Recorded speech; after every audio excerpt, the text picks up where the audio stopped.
నమస్కారం. మనిషి జీవితంలో ప్రశాంతతను దూరం చేసేవి రెండే రెండు. ఒకటి మనసులోని అలజడి, రెండోది ఇతరులతో వచ్చే వివాదం. మనం గెలవాల్సింది గొడవలోనా లేక మనసులోనా? డేల్ కార్నెగీ తన హౌ టు విన్ ఫ్రెండ్స్ పుస్తకంలో చెప్పిన అద్భుత సూత్రాలను మన భగవద్గీతలోని పరమాత్మ బోధనలతో కలిపి ఈరోజు విశ్లేషించుకుందాం. డేల్ కార్నెగీ పాయింట్: మనిషి తన తప్పును తాను ఒప్పుకోడు. ఎవరైనా విమర్శిస్తే వెంటనే ఎదురుదాడి చేస్తాడు. దీనివల్ల గొడవలు పెరుగుతాయి.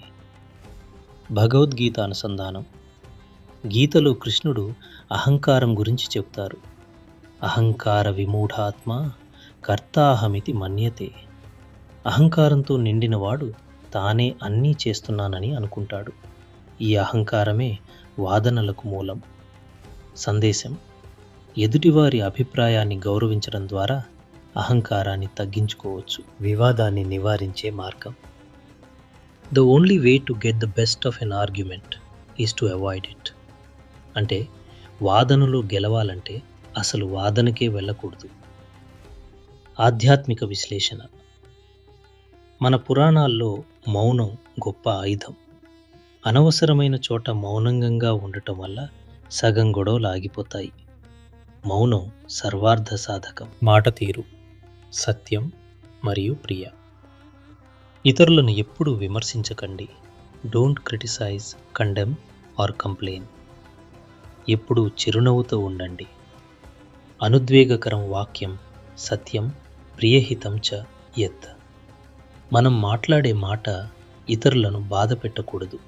అది నిజమై ఉండాలి మరియు వినేవారికి మేలు చేసేలా ఉండాలి. మన మాటలు మన సంస్కారానికి అద్దం పడతాయి. మనుషులను గెలవటం: సేవ మరియు ప్రేమ. ఎదుటివారి ప్రయోజనాల గురించి మాట్లాడండి.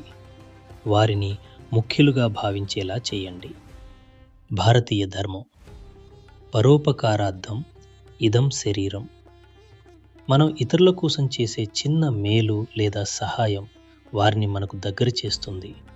వేద విద్య మరియు అన్నదానం వంటివి మనుషుల హృదయాలను గెలుచుకునే గొప్ప మార్గాలు. మిత్రులారా, డేల్ కార్నెగీ చెప్పిన మానవ సంబంధాల సూత్రాలు మన ధర్మంలో వేల ఏళ్ల క్రితమే ఉన్నాయి. గొడవలో గెలిస్తే శత్రువు మిగులుతాడు. మనసుని గెలిస్తే మిత్రుడు మిగులుతాడు. మన విద్యాపీఠం లక్ష్యం కూడా ఇదే: జ్ఞానంతో శాంతిని పెంపొందించడం. ఈ వీడియో మీకు నచ్చితే షేర్ చేయండి. మరిన్ని ఆధ్యాత్మిక విషయాల కోసం సబ్స్క్రైబ్ చేయండి. జై శ్రీరామ్.